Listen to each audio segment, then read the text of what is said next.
글로벌 영화 시장에서 가장 주목받는 행사 중 하나라고 할 수 있는 아카데미 시상식이 올해도 어김없이 돌비 극장에서 열릴 예정입니다. 한국에서는 봉준호 감독이 기생충을 통해서 작품상을 받게 되면서 더 많은 주목을 받지 않을까라는 생각도 드는데요.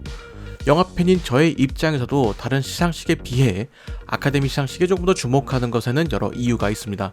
가장 큰 영화 시장인 미국에서 열린다는 점이나 다른 영화제에 비해 친숙한 영화들이 있다는 점, 그리고 가장 중요한 것은 다른 영화제와 차별화되어 있는 아카데미만의 수상작 선정 방식에 있습니다. 이번 영상에서는 아카데미가 어떤 방식을 통해서 후보를 선정하고 수상작을 선정하는지 이것에 대해서 이야기를 해볼까 합니다. 먼저 다른 영화제의 수상작 선정 과정을 알기 위해서 한국에서 가장 권위 있는 영화제로 평가받고 있는 평룡영화제의 선정 방식에 대해서 이야기를 해볼까 합니다. 먼저 후보작을 선정하기 위해서 기준이 되는 영화의 리스트를 작성합니다. 시상식이 열리는 날짜를 기준으로 하여서 약 1년의 기간 동안 국내 극장에서 개봉한 한국 영화를 기준으로 했을 때 2021년에 열린 청룡영화상 기준으로 총 172개의 리스트가 만들어졌고, 이 리스트를 가지고 영화인과 영화 관계자 그리고 영화를 사랑하는 일반 관객의 설문이 시작이 됩니다. 각 부문별로 5개의 작품을 선정하게 되었고, 주최 측에서 이를 종합하여서 최종적으로 5개의 후보로 추리게 됩니다. 이후에는 심사위원과 일반 관객들이 후보작들을 관람할 수 있도록 해당 작품들의 상영회가 개최가 됩니다.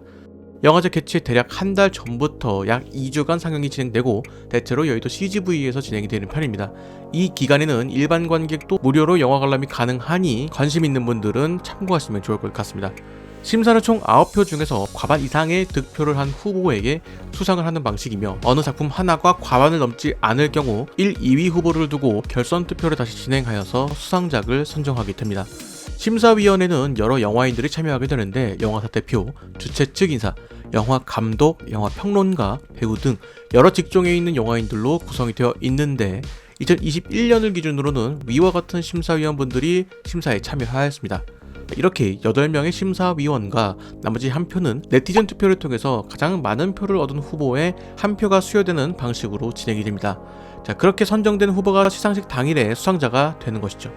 네티즌 투표로 인한 한 표가 추가되는 것을 제외하면 대부분의 영화제들은 심사위원들이 논의를 통해서 하나의 수상작을 결정하는 방식으로 진행이 됩니다. 그렇다면 아카데미는 어떤 식으로 진행이 될까요? 아카데미 시상식은 한 해 동안 미국 극장에서 7일 이상 연속으로 상영되었던 영화를 기준으로 하여 후보 선정을 하게 됩니다. 이 후보 선정은 한국의 청룡영화제와 비슷하게 여러 사람들의 투표를 통해서 선정이 되는데, 약간의 차이점이 있다면 아카데미는 아카데미 회원들의 투표를 통해서 선정이 된다는 것입니다. 각 회원들은 자신이 속한 부분에서 후보로 올릴 영화 5편의 순위를 선정하게 됩니다. 쉽게 예를 들자면 배우 회원은 배우 부분에 후보작 투표를 하게 되는 것이고, 촬영 부분에는 촬영 부분에 후보작 선정을 하게 되는 것입니다. 주최 측은 이 투표를 통해서 각 부문별로 5개의 후보를 선발하게 되는데, 작품상의 경우 자신의 소속과 상관없이 모든 회원의 투표가 가능합니다. 이후 후보작으로 선정된 작품을 두고 아카데미 회원들이 다시 투표를 하게 됩니다. 후보작 선정과 마찬가지로 각 부문별로 순위를 선정하여서 투표를 하게 되는데, 수상작 선정 과정에서는 부문과 상관없이 모두 투표가 가능한데, 이 투표를 통해서 선정하는 과정이 꽤나 복잡한데 이번 영상에서 다루는 주제와는 크게 상관이 없는 부분이라서 이 부분에 대한 설명은 생략을 하도록 하겠습니다. 그래서 제가 말하고 싶은 아카데미가 가지는 다른 영화제들과의 차별점은 후보작을 선정하는 과정이 다수의 투표를 통해서 이루어진다는 것입니다. 마치 선거의 과정과 비슷하다라는 것이죠. 그렇기 때문에 누구 한 명의 마음에 드는 것이 아니라 당시의 분위기와 트렌드가 중요하다는 것입니다. 단순히 작품성이 좋다고 수상하는 것이 아니라 당시의 미국 사회에 어필할 수 있는 어느 정도의 상업성도 갖추고 있어야 한다는 것입니다. 그리고 이런 다수의 투표가 수상작을 결정하는 방식이다 보니까 제작사와 배급사들의 이 선거 레이스, 그러니까 오스카 레이스라고 불리는 이 홍보 과정이 상당히 중요합니다. 사실 회원들 중에서는 영화를 다 보지 않고 투표를 하는 경우도 있기 때문에 인터뷰나 이 홍보 활동을 통해서 자신의 영화를 어필하는 과정이 필요합니다. 그렇기 때문에 중소 배급사, 제작사의 경우 이런 자본력에서 확실히 뒤떨어지기 때문에 후보에 선정이 된다고 하더라도 일찌감치 수상을 포기하는 경우도 다수 존재합니다. 자, 그렇기 때문에 아카데미 시상식에는 대체로 대형 배급사, 대형 제작사들의 영화들이 등장하는 이유이기도 한 것이죠. 자, 그렇기 때문에 아카데미에서 수상을 한다는 것은 다수의 미국 사람들에게 작품성과 상업성을 모두 인정받은 것이다 라고 해석해 볼 수 있는 여지가 있다는 것입니다. 자, 그렇기 때문에 기생충의 작품상 수상이 더욱 의미 있는 일이라고 볼 수가 있는 것이죠.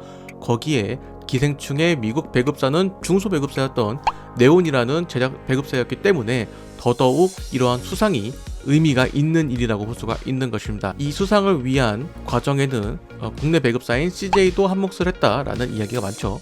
그리고 이런 홍보 과정에서 이슈를 만들어내기 위한 봉준호 감독의 인터뷰도 아카데미 작품상 수상에 한몫을 했다라는 평가들이 나오고 있습니다.